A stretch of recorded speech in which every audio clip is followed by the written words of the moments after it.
It's Cash Lips today. Paka shoro mwana, maiti makorokoto nasi mwana uye mumubata maoko kufako mubereki atisi nyambo sei naimamu vanhu vese vari kuti nematambudziko zvichireva matisira dambudziko hei imba yenyu yaiswa nepilo zororai zororai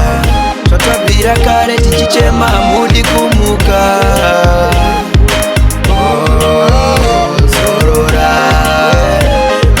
musazo kangana kuya mokukuta kusara tine zironda rinodzimba tongonyaradzana nekuimba nyangwe upenyu ukazozipa apangafarike imi muri mujira imbama yatisingagone kuvhika marwadzo atisingagone kubvisa kubikwa zvinotasvika pakuibva akaita semihafe akawanika tidzosa kumashure kana kushanda kwataita taishandira mimi mugute iwe ivusa bvute zorora zvatabvira kare tichichema mudi kumuka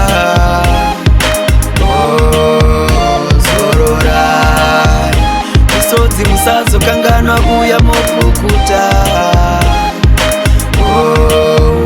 zororai murukare asi musatarisire tifare hapana zvazvingaitwe ndimware ndozvazoonekwa nedare izvozvo hazvo tingadini hapana tinofamba pasina imi nguva dzamatisiya hadziti pazvinorema tichati muri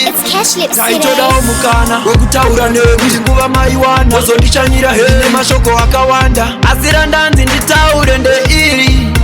zororai zvatabvira kare tichichema mudi kumuka zororai misodzi musazokanganwa kuya mokukuta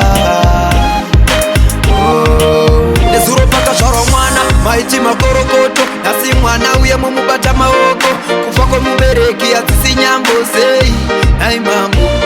vanhu vese vari kuti nematambudziko zvichireva matisira dambudziko